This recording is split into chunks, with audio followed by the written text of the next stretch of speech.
Halo, Assalamualaikum warahmatullahi wabarakatuh. Selamat sore Tentunainers. Balik lagi bareng Resna di Sikat seputar informasi kesehatan. Kali ini bahasannya menarik banget Tentunainers mengenai keteraturan atau kepatuhan minum obat pada pasien hepatitis ya. Bersama dengan Promkes RSHS Bandung juga ya. So, why Tentunainers Resna mau invite dulu ya untuk Promkes RSHS Bandungnya. Mau coba cek sound dulu ya karena kita sambil live Instagram juga jadi live on air juga masuk ya. Oke, bentar ya tentu Niners. Halo. Sudah masuk belum ya? Oke. Halo, Assalamualaikum Mbak Septiana. Mbak Septiani, mohon maaf. Halo Mbak, apa Ya, kabar? Waalaikumsalam. Suaranya sudah cukup jelas belum ya? Sudah cukup aman, Mbak? Oke, ya. Siap. Selamat sore Mbak Septiani Rahayu. Ya, selamat sore, Mbak.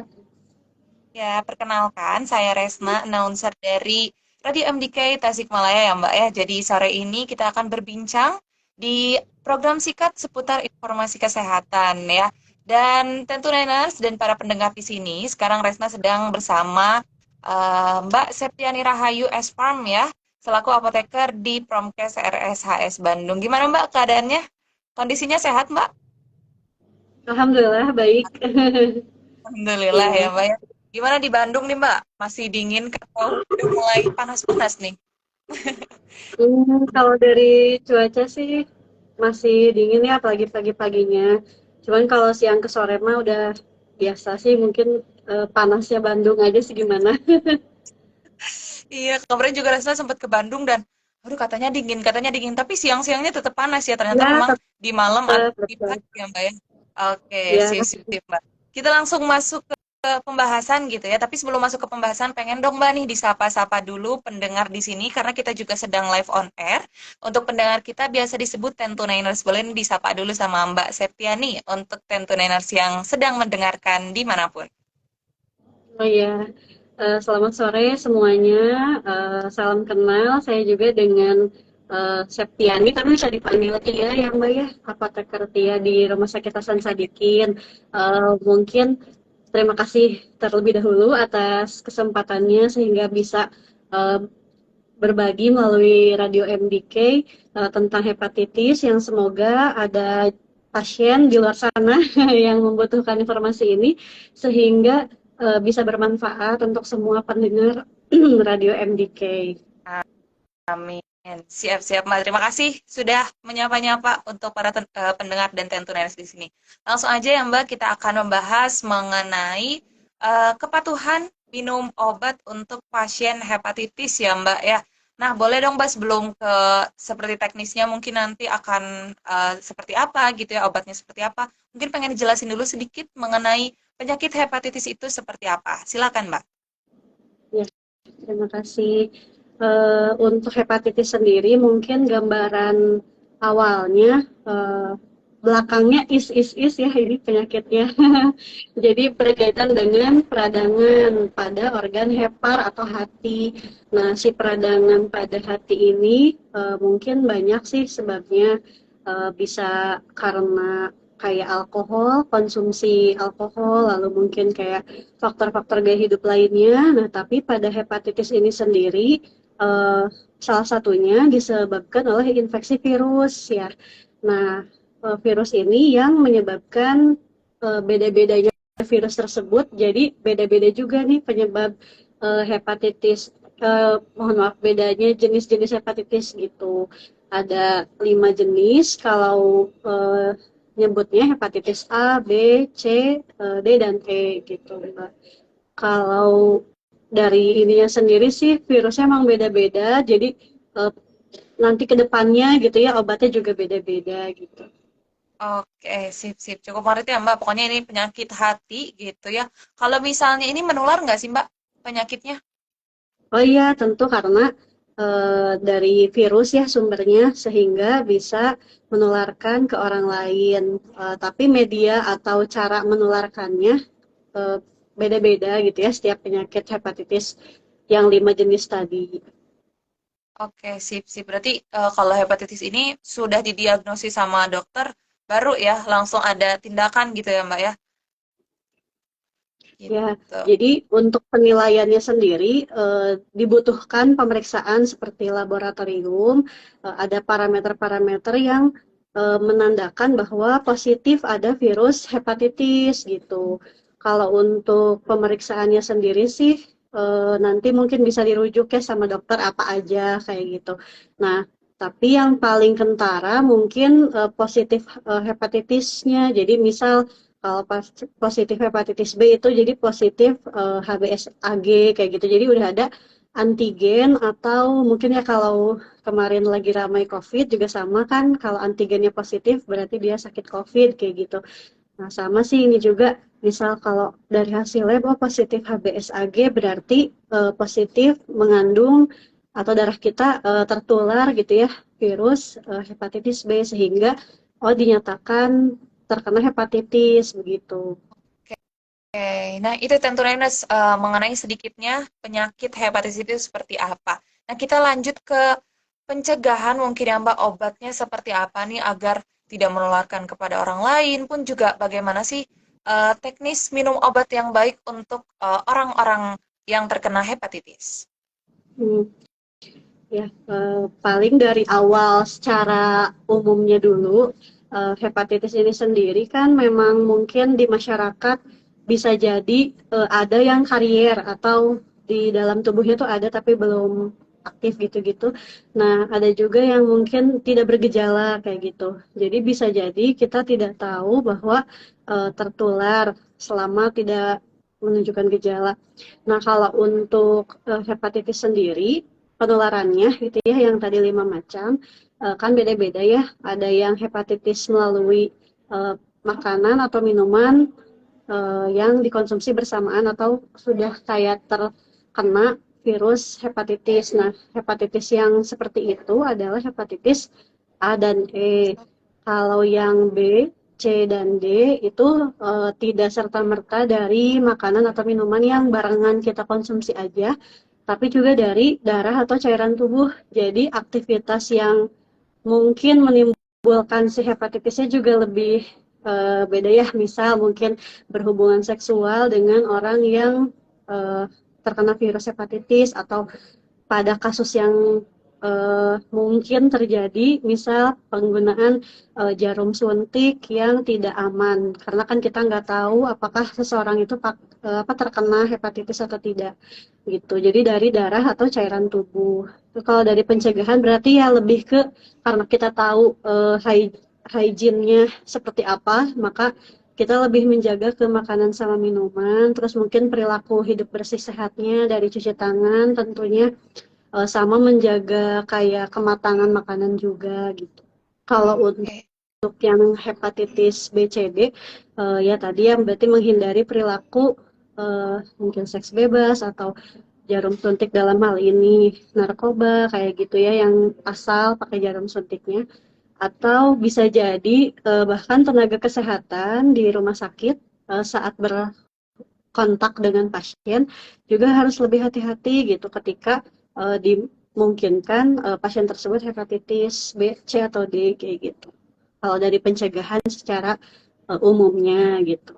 Kalau dari pencegahan yang menggunakan uh, terapi ya seperti halnya COVID sama sih hepatitis juga ada vaksin yang bisa kita berikan. Nah, vaksinnya ini sendiri adanya hanya untuk hepatitis A dan B gitu, Mbak. Jadi kalau untuk hepatitis apa C, D sama E dari penelitian dan kondisi yang ada sekarang sih belum ada vaksinnya gitu. Kayak COVID aja ya, mungkin kan ada penyakitnya lalu dibuat vaksinnya mendadak nih. Nah, kalau untuk hepatitis sendiri dari yang 5 baru adanya saat ini A dan B saja. Oke, Mbak. Siap. Kalau misalnya yang ke luar negeri tuh kalau nggak salah ada yang disuntik-suntik vaksin hepatitis kayak gitu, itu memang berpengaruh berarti ya Mbak? Oh iya, Atau mungkin lebih ke berisiko ya, maksudnya kelompok berisiko, jadi bisa jadi dapat. Oh, tapi kalau untuk waktunya sendiri, dari Kemenkes ya, dari Kementerian Kesehatan, syaratnya itu dianjurkan pada bayi. Jadi semua fasilitas kesehatan rata-rata sudah menerapkan SOP-nya lah gitu ya, standarnya, bahwa setiap bayi yang baru lahir dalam hitungan 24 jam pasti harus disuntik vaksin hepatitis B gitu. 24 jam itu benar-benar tidak melihat apakah ada risiko atau enggak. Jadi emang ya udah harus gitu, harus disuntik, harus diberikan. Kalau untuk misal ibunya nih hepatitis B, nah lalu anaknya karena belum tahu ya apakah hepatitis B atau enggak, tapi nah sebagai tambahan usahanya itu selain si vaksin hepatitis B-nya sendiri disuntikan antibodi, jadi nyebutnya imunoglobulin gitu, itu untuk menambah imunitas bayinya terhadap virus hepatitis B. Sama sih hitungannya di 24 jam awal gitu. oke, Tapi untuk dosisnya itu enggak sekali doang gitu ya. Dari Kemenkes sama IDAI, itu Ikatan Dokter Anak ya di Indonesia sudah menyarankan bahwa pemberian vaksin hepatitis B ini diberikan kayak 4 kali kalau nggak salah ya, dengan booster juga. Jadi nanti bisa dilihat mungkin kalau ibu-ibu ya ke posyandu atau pekan imunisasi yang ada kartu itunya, bisa dicek di usia bulan keberapa, kalau nggak salah bulan ke-2 sampai 4, lalu di booster lagi di bulan kesekian, nah itu agar lengkap perlindungan hepatitis B pada anaknya kayak gitu. wow. Memang ya ternyata ada berkala, terus juga anaknya juga ada gitu ya Mbak, karena untuk bentuk pencegahan. Oke, sebelum lanjut nih Betul. Tentu Nes, by the way, untuk yang pengen nanya atau misalnya ingin bertanya mengenai "Ih, ini detailnya seperti apa dan lain sebagainya, boleh ditulis di kolom komentar ya. Nanti Resna bakal ajukan ke Mbak Tia gitu. Kita lanjut lagi ya Mbak Tia. Kalau mengenai obat Iya. yang tablet misalnya, yang kapsul kayak gitu-gitunya ada nggak Mbak? Ada tentunya si terapi hepatitis ini sudah ada terapinya, ditemukan obatnya. Tapi balik lagi Mbak, karena ini virus ya infeksinya, mungkin seperti yang kita tahu kalau kita kena infeksi, misalnya virusnya influenza gitu ya, kita flu. Nah itu kan anggaplah kita nggak minum obat apa-apa gitu ya, nggak minum antivirus, tapi kok sembuh sendiri kayak gitu. Ya, Nah sama sih untuk hepatitis juga. Jadi ada periode di mana kita bisa bersih dari si virus hepatitis itu sendiri. Nah, kalau untuk gejala juga ketika kita kayak terkena, bisa jadi menunjukkan gejala atau mungkin nggak ada sama sekali. Nah, kalau misalnya pas menunjukkan gejala, mungkin kayak nyeri perut, kayak gitu ya, ada gangguan atau bahkan parahnya sampai kayak penyakit kuning, yang orang mungkin masyarakat sebut penyakit kuning itu kan kayak kulitnya jadi kuning atau matanya ya si putihnya ini terlihat ada semburat kuningnya. Nah, itu bisa jadi harus diperiksakan khawatirnya terkena virus ini juga gitu. Nah, kalau misalnya eh, masyarakatnya ini nggak tahu gitu ya baru kena atau enggak, nah mungkin ketika ada gejala baiknya segera diperiksakan gitu, minimal ketika ada gejala, dan itu jaraknya sebenarnya bisa dinyatakan butuh obat kalau 6 bulan itu masih dinyatakan positif kayak gitu, atau bisa oh, kita sebut kronis kondisinya, baru di mungkin sama dokter, oh ini berdasarkan beberapa penilaian dibutuhkan lab juga periksaan parameter ABC. Nah, nanti dilihat sama dokter, oh ini butuh terapi kayak gitu. Jadi nggak serta merta, oh saya cek lab hepatitis B-nya positif, terus beli obat gitu, enggak ya. Jadi harus dilihat dulu perkembangannya apakah bersih sendiri gitu ya hepatitis akut. Tentunya kalau ada gejala lainnya yang mengikuti bisa diterapi simptomatis dulu atau sesuai gejala. Nanti kalau setelah lewat 6 bulan belum sembuh juga, lalu dari kriteria lab memenuhi, nah baru dimulai terapinya Mbak. Gitu. oke, siap-siap Mbak. Kalau mengenai gejala boleh nggak Mbak diulangi lagi mungkin yang paling banyak terjadi di gejala awal itu seperti apa Mbak? Kalau dari yang saya tahu ya seperti gangguan pencernaan biasa mungkin ya, kayak ada nyeri perut, diare, atau mungkin mual, muntah. Nah, kalau si penyakit kuning tadi emang kayak dalam taraf udah cukup parahnya gitu. Mm, karena ada kenaikan parameter lab yang berkaitan sama fungsi hati, misalnya jadi pada naik nih enzim SGLT SGPT-nya. Biasanya di timbulnya itu gitu yang jadi kuning-kuning itu. Tapi kalau awal emang kayak seolah-olah kayak sakit biasa gitu ya, yang kayak gangguan pencernaan biasa kesannya. Iya, padahal ternyata hepatitis gitu ya Mbak ya. Iya Makanya betul. untuk tentunainer ini untuk yang apa yang merasa ada gejala-gejala awal mungkin tadi mengenai sakit pencernaan gitu ya. Sering nyeri hati juga misalnya ya langsung coba Iya. diperiksakan ya. Kadang gitu ya Mbak, Jadi kita kayak hatinya nggak beda aware, ya Mbak ya. takut banget gitu. Tiba-tiba harus cek Iya. lab kan. Aduh, cek lab ternyata gitu. Mm-mm. Memang tadi ya Mbak, kalau menariknya yang hepatitis A sama E yang dari makanan, biasanya tuh orang-orang minum asal minum gitu ya. Apalagi kalau misalnya kita lagi di luar nih Mbak, suka ya udah Iya. minum mau minum gelas yang siapa ya udah Nah gitu. itu. Terus bahkan misalnya kayak keluarga sendiri ya Mbak suka kayak gitu keluarga sendiri. Oh, oh ini punya orang tua misalnya atau ini punya adik kakak, ya udah pakai aja gitu. Ternyata kita kan nggak tahu ya Mbak ya, apalagi tadi ada yang karirnya seperti itu. Ya Oke. baiknya mah tetap menjaga meskipun orang terdekat kita tahu riwayatnya, kita nggak tahu dia berinteraksi dengan siapa aja gitu. Iya, karena ini penyakit menular ya Mbak ya. Mungkin kalau misalnya ini penyakitnya baru-baru awal juga ditemukan gitu ya penelitiannya, mungkin akan seperti COVID juga ya, yang Iya orang-orang harus pakai masker bisa gitu ya. jadi. Bisa jadi. Tapi Oke. kalau COVID masker karena apa namanya menyebar lewat udara juga kan Mbak. Oke. Kalau ini enggak sih, Oh mungkin iya. hanya perilaku hidup sehatnya aja. Oke, siap. Oke Mbak, kalau Mbak Tia ini selama menjadi apoteker khususnya untuk pasien-pasien hepatitis, ada nggak Mbak pengalaman-pengalaman yang mungkin menarik gitu ya, mengesankan dari apa ya pendampingan mungkin ya pemberian obat kepada pasien-pasien hepatitis seperti itu. Hmm.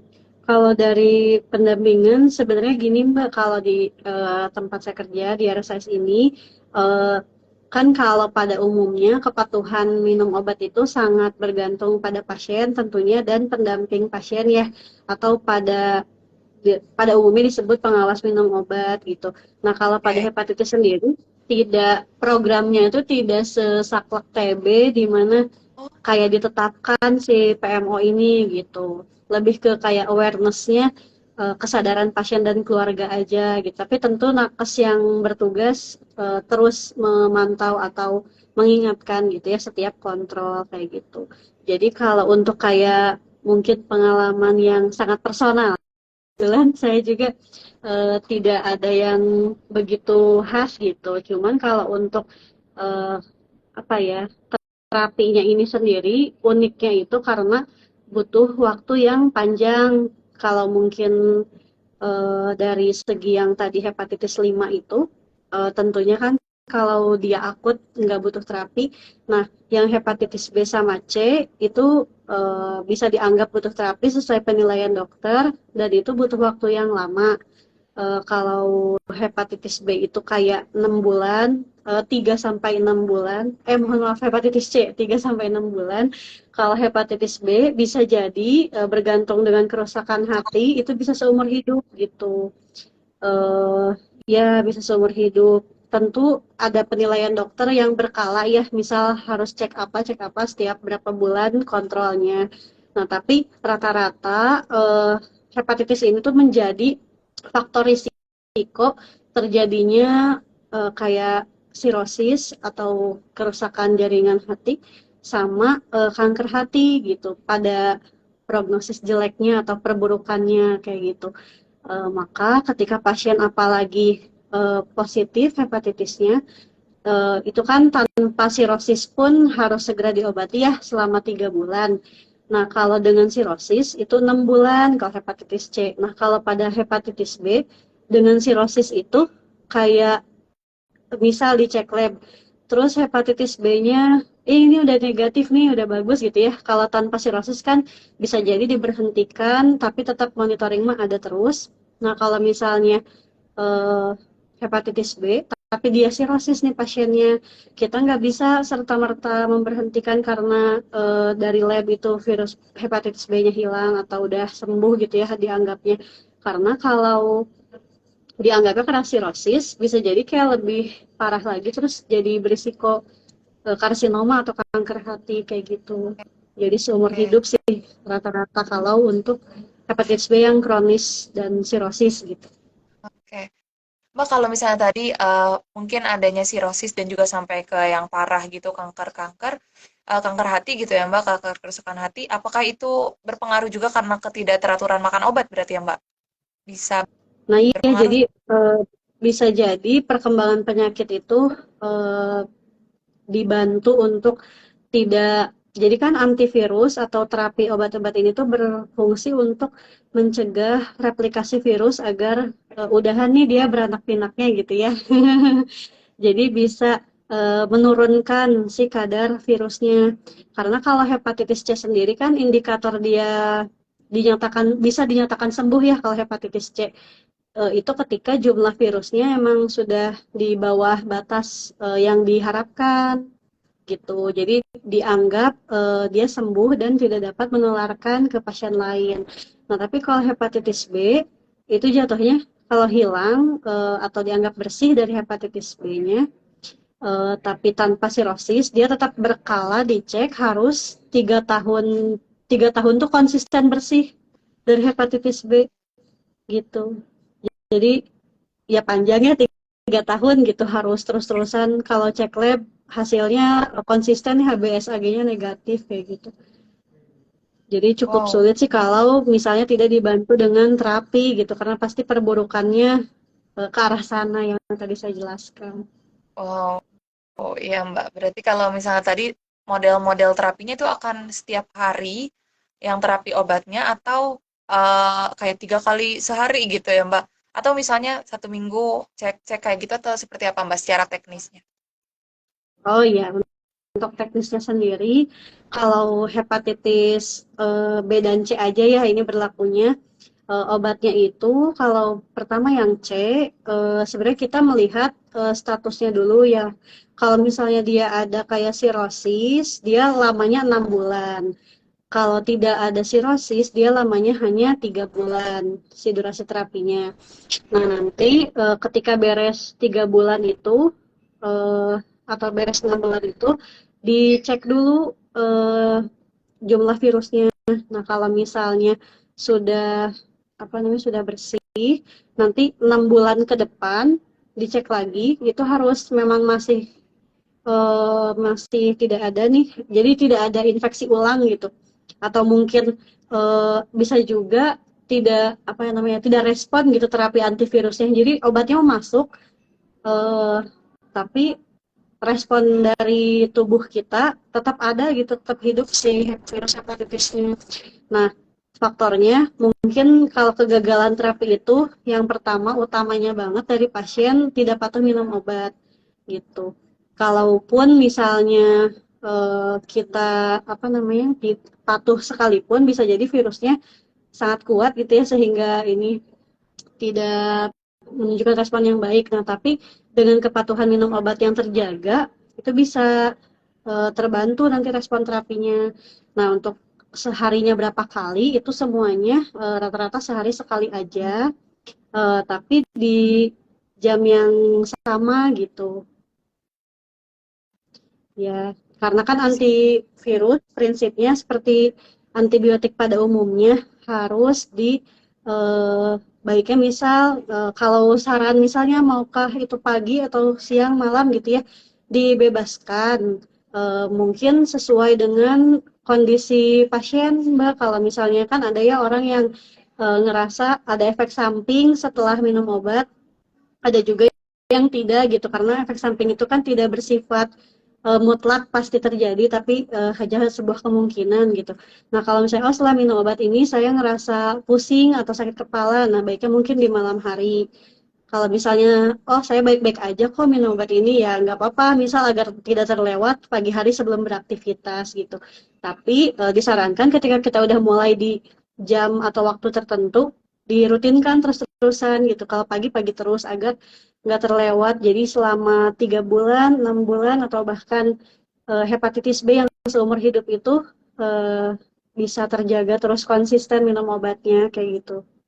Wow, cukup. Memang ya Mbak, seperti halnya antibiotik tadi ya, antivirusnya ya Mbak untuk terapi obatnya. Setiap hari harus ada. Dan tadi ya, tentu Nenes jangan lupa di jam-jam tertentu dikonsistenkan gitu ya. Makanya sekarang mengapa disosialisasikan gitu ya Mbak ya, mengenai kepatuhan minum obat, karena memang hal ini tuh benar-benar penting gitu ya Mbak ya.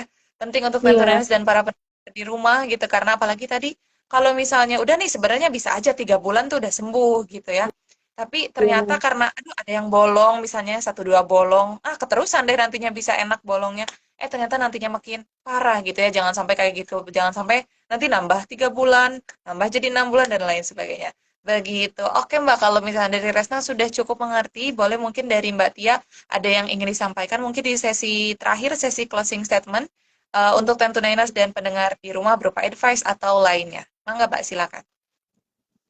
ya untuk para pendengar radio MDK dan mungkin bila ada salah satunya itu pasien hepatitis, tentunya jangan bosen minum obat gitu ya, karena dengan kita minum obat tentunya bisa membantu perkembangan penyakit hepatitisnya agar terkontrol kayak gitu. Terus bila kita mengikuti sesuai aturan atau durasi yang ditentukan dari terapi dari dokter ini 3 bulan kah atau mungkin 6 bulan atau bahkan yang seumur hidup seperti hepatitis B, bisa jadi kita juga eh, apa ya menyelesaikan terapi ini agar yang pertama tadi mungkin sembuh gitu, yang kedua agar tidak memperparah, jadi kan perburukannya agak ke arah lumayan ya Mbak ya, ke karsinoma yang paling parahnya atau mungkin sirosis kayak gitu. Jadi menjaga agar hepatitis ini tidak berlanjut ke penyakit yang lain yang mungkin lebih memberatkan kondisi tubuh kita kayak gitu. Terus mungkin ini juga Mbak, menjaga perilaku ya, karena kan perilaku hidup sehat yang berkaitan dengan hepatitis seperti hygiene atau mungkin kebebasan kita dalam kayak pakai alat barangan atau mungkin seperti berinteraksi dengan orang yang tidak tahu kita riwayatnya adakah hepatitis di dia atau tidak kayak gitu. Jadi lebih berhati-hati juga gitu ya sama lingkungan, tidak tidak serta-merta membuat kita kayak oh ini mah hepatitis doang gitu, enggak ya, karena pasti setiap penyakit ada konsekuensi yang harus ditanggung ke depannya kayak gitu. Mungkin kalau untuk pasien-pasien yang misal ada gejala kayak gitu juga bisa periksakan ke dokter, tentu mungkin nanti diarahkan untuk cek lab dan dinyatakan butuh terapi atau tidak yang seperti lama tadi itu nggak serta merta langsung, bisa jadi eh, sembuh dalam hitungan 6 bulan itu ya, atau hepatitis akut gitu, jadi jangan khawatir dulu. Oke, siap. Terima kasih banyak ya Mbak Tia untuk hari ini. Tadi dijelaskan banyak sekali mengenai terutama keteraturan obat ya, keteraturan obat hepatitis gitu ya, karena tadi banyak sekali nih secara berkalanya gitu ya. Tapi yang terakhir tadi bener banget kata Mbak Tia, pokoknya kita jangan sampai kayak, aduh takut nih, was-was gimana gitu, tenang aja gitu. Yang penting kitanya disiplin, kita teratur untuk makan obat dan juga tidak semua orang ketika gejala awalnya hepatitis terus juga bakal lama gitu bahkan sampai seumur hidup ya Mbak ya. Seperti itu, terima kasih banyak Mbak Tia ya untuk hari ini. Tadi penjelasannya sangat lengkap sekali. Mohon maaf bila banyak salah-salah kata atau kata yang kurang berkenan, mohon maaf ya Mbak ya. Terima kasih banyak. Resna pamit gitu ya. Mbak juga pamit mungkin ya dari Ya, ya, terima kasih hadapan. banyak Mbak Resna. Iya, terima kasih juga ya Mbak ya. Sehat-sehat selalu. Semoga kita bisa bertemu secara langsung ya. Tapi jangan pas Resna sakit gitu. Mungkin di lain Oh kesempatan di ya, acara-acara. amin, semoga bisa Iya, bertemu di situ di Jawa Barat di Bandung. terima kasih banyak ya Mbak. Resna tutup. Wassalamualaikum warahmatullahi wabarakatuh. Selamat sore. Salam. Oke, wah keren banget ya tentunya Nes. Tadi kita banyak membahas mengenai keteraturan obat. Yang pasti intinya tuh kita disiplin. Kalau misalnya kita sudah terkena atau bahkan apa namanya dosen kok jadi dosen ya. Atau misalnya dokter udah mendiagnosis kamu hepatitis nih gitu ya. Jangan lupa obatnya terus dikonsumsi secara berkala ya. Jangan lupa disiplinnya. Dan juga yang paling penting ini klise sebenarnya tentu Indonesia kalau misalnya disikat tuh selalu disebutkan. Yaitu pola hidup yang sehat. Ternyata ya kita jangan sampai misalnya sendok, gelas, dan lainnya itu satu benda tuh untuk dua orang gitu. Nggak kayak gitu ya ternyata tentu Indonesia. So, semoga kita bisa ketemu lagi di edisi sikat selanjutnya. Tentu Indonesia jangan lupa terus jaga kesehatan dan gimana sih caranya sehat? Makanya nantikan di program Sikat seputar informasi kesehatan. See you, Tentunainers. Wassalamualaikum warahmatullahi wabarakatuh. Terima kasih.